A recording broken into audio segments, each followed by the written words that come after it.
Sophie Cunningham's personality may be big, but her impact on the Indiana Fever will be bigger. Backlash towards this from a certain segment of crybabies right there. Yeah. The Indiana Fever walked off the court shaking their heads, and Sophie Cunningham's expression told the whole story. Another game where the refs seemed determined to tilt the balance against them. Fans had been saying it for weeks, and this night only cemented the belief. The officials were not giving the Fever a fair shake. Every borderline whistle seemed to go the other way, and when it came to Cunningham, the calls looked downright insulting. For a player who thrives on toughness, grit, and physicality. And so we have that moment with these two. But the one thing I know about sports, you need rivalry. That's what makes people watch. They want to watch games of consequence. I think there's a big difference there. But, like, she's got the Twitter fingers. She's got the Twitter fingers now. Having referees consistently penalize her for playing her game felt like a robbery in broad daylight. And when you pair that with the star power of Caitlin Clark and a team desperate to claw out wins, it became unbearable for both the players and the fans. Before we move on, I'd like to ask you a small favor. If you appreciate this content, please take a second to like this video and subscribe to the channel. Over 98% of you watch the videos without subscribing. It costs you nothing, but it makes a huge difference to us. So, did you click the subscribe button? Great, thank you so much. Now, back to the video. People, private equity, everybody who wants to invest in women's sports. Let's go to that question which raises some sensitivities of rivalries between players. Sophie Cunningham has broken the internet in multiple ways over the last day. From the opening tip, there was tension.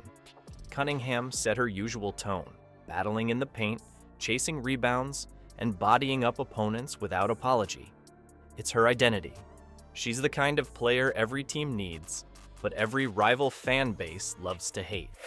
Yet almost immediately, whistles followed her every move. A soft reach in here, a phantom bump there, and suddenly Sophie was saddled with fouls that didn't match the actual contact. Meanwhile, on the other end, the Fever watched as opponents bulldozed through defenders with little more than a shrug from the officials. The imbalance was so obvious it became a storyline within minutes, with fans on social media calling it the same script every game. She'll turn that thing into Fight Club out there on the court, and I suspect these players know it.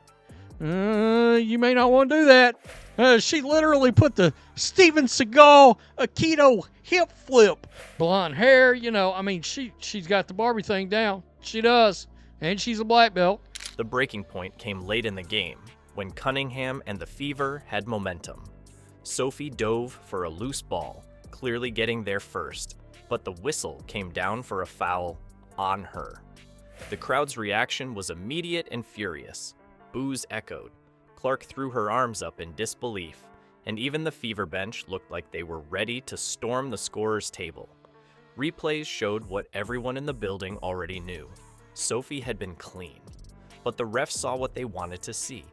Like, of all outcomes, someone says, are they going to protect her in the expansion draft? Nobody is offering Sophie Cunningham. The only reason you would have to, because she's an unrestricted free agent, the only reason you would protect her is if you think another team's going to supermax her. So Sophie Cunningham is officially done for the season. That's not ideal.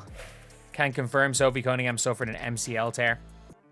A silver lining being that she should be fully recovered by the start of next season. And the possession swung back the other way.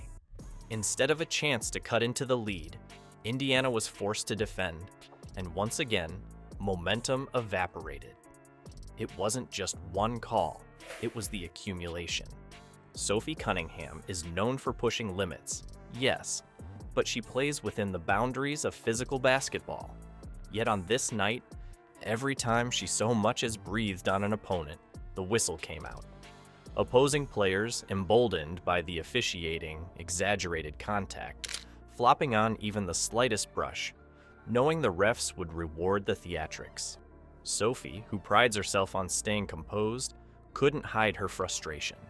She mouthed off, shook her head, and clapped sarcastically after yet another dubious call.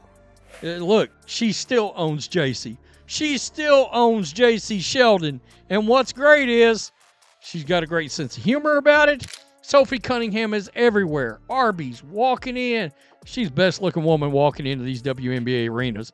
I mean, Black Belt Barbie, anybody? Black Belt Barbie took the first step to her becoming the second most popular player in the WNBA. And Sophie Cunningham would take her rightful place as the Indiana Fever enforcer. At one point, she spread her arms wide in disbelief, looking straight at the official as if to ask, "What game are you watching?"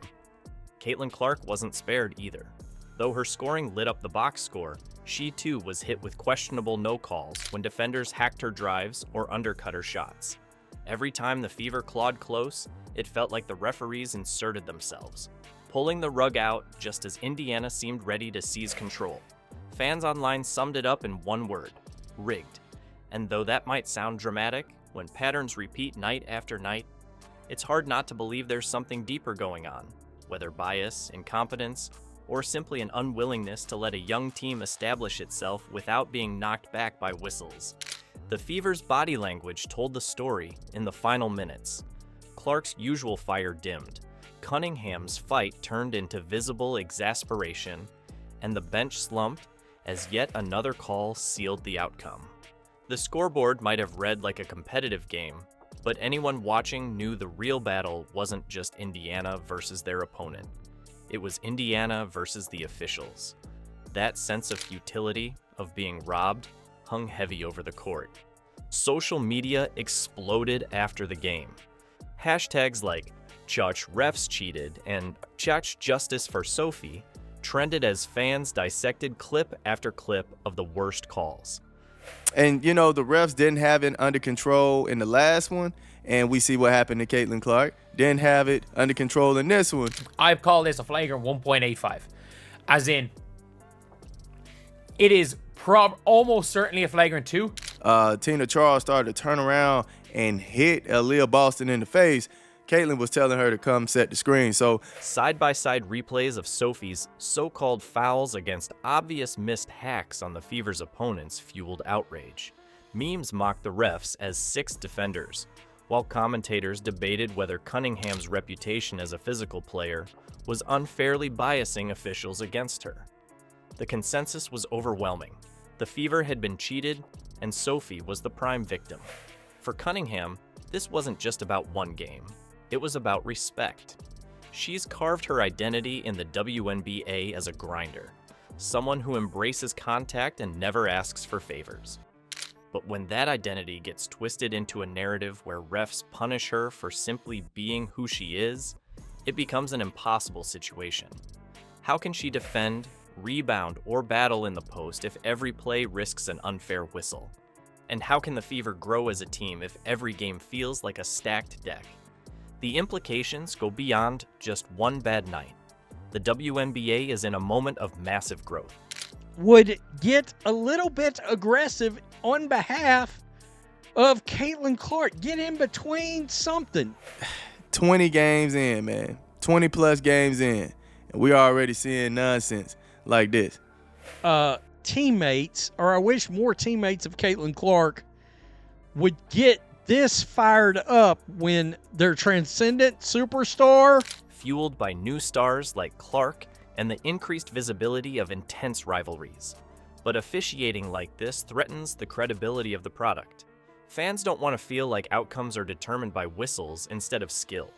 Players don't want to feel like they're performing in a rigged contest. And the league itself risks losing momentum if controversies like this pile up without accountability. What made this sting even more was how poised the Fever were otherwise.